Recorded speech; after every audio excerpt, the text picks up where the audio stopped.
ოდესმე დაფიქრებულ ხართ, რა შეიძლება დაემართოს კარგ ადამიანს. აი ისეთს, რომელსაც ყველა პატივს სცემს. რა ძალა შეუძლია ის მკვლად აქციოს. დღეს სწორედ ერთ ასეთ შემზარავ ამბავს მოგიყვებით, რომელიც გვიჩვენებს თუ როგორ შეუძლია ბრბოს გონებას ჩვენში ყველაზე ბნელი ინსტინქტების გაღვიძება.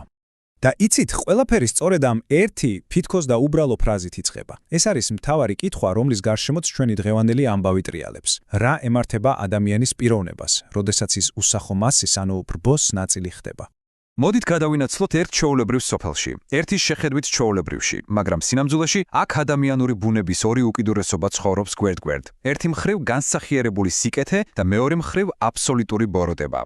ეს სოფიოა. სოფელში მას სხვანაირად არც მოიხსენიებდნენ. ის იყო მათი ანგელოზი. წარმოიდგინეთ ადამიანი, რომლის სიკეთესაც საზღვარი არ აქვს. ის იყო ყველასთვის ექიმიც, მოსამართლეც და ნუგეშის მცემელიც. მოკლედ რომ ვთქვათ, სოფლის მორალური კომპასი.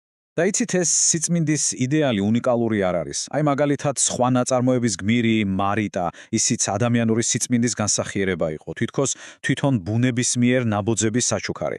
ეს არქეტიპი ძალიან მნიშვნელოვანია, რომ კარგად გავიგოთ ჩვენი ისტორიის სიმძაფრე.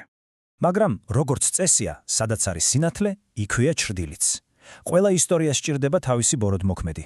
ამ სოფელში კი ეს როლი დათამიკისრა, რომელსაც სოფელმა მეტსახელად მგლის ლეკვი შეარქვა. ის იყო სოფიოს სრული ანტიბოდი, შიშის, სისასტიკის და ზიზღის ცოცხარი განსახიერება. დათა თავის სუსტი ნებისყოფის ბიძაშვილ სოლოსთან ერთად თელს სოფელს ატერორებდა. ყველაფერი წვრილმანი ქურდობით დაიწყო, მაგრამ მათი დანაშაულები სულ უფრო და უფრო სასტიკი ხდებოდა და ბოლოს მათ ჩაიდინეს ისეთი რამ, რაზეც თვალის დახუჭვა უკვე უბრალოდ შეუძლებელი იყო. აი, სწორედ ქვრივის შემზაროვა მკვლელობამ აავსო სოფლის მოთმინების ფიალა. ხალხმა ბოლოს და ბოლოს მოახერხა და ორივე დამნაშავე შეიპყრო. სოფელმა კარგად იცოდა, რომ ოფიციალური მართლმსაჯულების იმედი არ უნდა გქონოდა. დათას და სოლოს უკვე არაერთხელ დაეღწიათ თავის სასჯელისთვის. ამიტომ მათ მიიღეს გადაწყვეტილება. სამართალი თავად უნდა აღესრულებინათ. და აი, სოფლის მოედანზე დგება გადამწყვეტი მომენტი. სოლო დანაშაულის გრძნობით განადგურებული ტირის და შენდობას ითხოვს. და ხალხი მას პატიობს. აი დათა კი, დათა დგას გამომწვევად, უემოციოდ, თითქოს არაფერი მომხდარა. სწორედ ეს მისი სიჩუმე იქცევა კატალიზატორად და ბრგოს მთელი დაგროვილი სიძულვილი მისკენ მიიმართება. სანამ სოფელი საბოლოო განაჩენს გამოიტანს, მოდით ერთი წამით შევჩერდეთ და დავფიქრდეთ, რადგან ამ მომენტში ჩვეულებრივი ადამიანები, სოფიოს მეზობლები, დგანან ზღვარზე, რომ მკვლელებად იქცნენ. როგორ ხდება ეს? ამ ძალიან რთულ კითხვაზე პასუხის საპოვნელად მოდით მივმართოთ მე-19 საუკუნის ფრანგის სოციოლოგის გუსტავ ლებონის ფუძემდებლურ ნაშრომს ბრბოს ფსიქოლოგიის შესახებ. ლებონი ამტკიცებდა რაღაც ძალიან საინტერესოს და საშიშს. ბრბო არ არის უბრალოდ ბევრი ადამიანი ერთად. არა. როდესაც ადამიანები ბრბოთ იქცევიან, იქნება სრულიად ახალი ფსიქოლოგიური არსება, კოლექტიური გონება, რომელიც არის ემოციური, ირაციონალური და, რაც მთავარია, პრიმიტიული. და ლებონმა გამოყო სამი მთავარი მექანიზმი, რომელიც ამ საშიშ ტრანსფორმაციას იწვევს. პირველი, ანონიმურობა, ანუ როცა ბრბოში ხარ, გონია რომ პასუხისგებლობა არ გეკისრება. მეორე, გადადება, როცა ემოცია ან იდეა ვირუსივით ვრცელდება ერთიდან მეორეზე. და მესამე, შთაგონებადობა, როცა ინდივიდი ფაქტობრივად ჰიპნოზურ მდგომარეობაში ვარდება და საკუთარ ნებას კარგავს. ანუ, რისი თქმა უნდა ლებონს, რომ ყველაზე ცივილიზებული, განათლებული და ზნეობრივი ადამიანიც კი, როგორც კი ის ბრბოს ნაწილი გახდება, ცივილიზაციის კიბეზე რამდენიმე საფეხურით დაბლა ეშვება და პრიმიტიულ ბარბაროსულ მდგომარეობას უბრუნდება. ახლა, როცა ეს თეორია ვიცით, მოდით დაუბრუნდეთ ჩვენს სოფლის მოედანს და ვნახოთ, როგორ სრულდება ლებონის იდეები ცხოვრებაში, თანაც შემზარავის სისუსტით.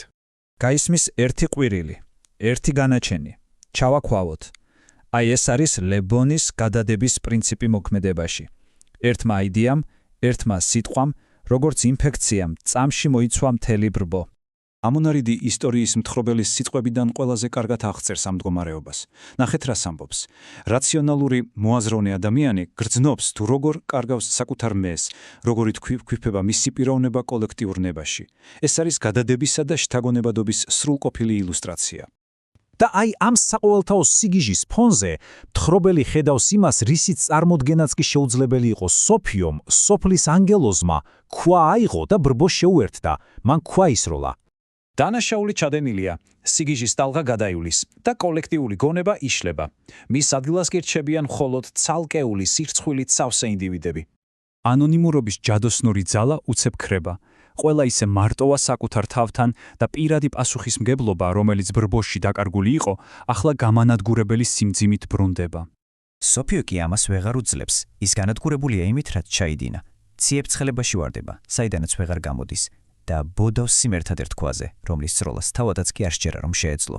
და ბოლოს ამ ისტორიის ყველაზე დიდი ტრაგედია სოფიო კვდება. ადამიანი, რომელიც სოფლის მორალური ცენტრი იყო, ვერ გადაურჩა იმ მორალურ კოლაფს, რომელიც ბრბომ გამოიწვია. ეს არის ბრბოს ყოვლის მომცველი, დამანგრეველი ძალის საბოლოო მოწმობა.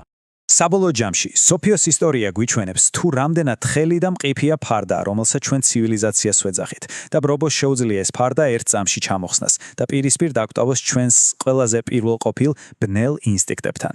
და ბოლოს რჩება კითხვა, რომელიც ვფიქრობ თითოეულმა ჩვენგანმა საკუთარ თავს უნდა დაუსვას, როდესაც ბრბო დაგიძახებს, შენში ვინ უპასუხებს?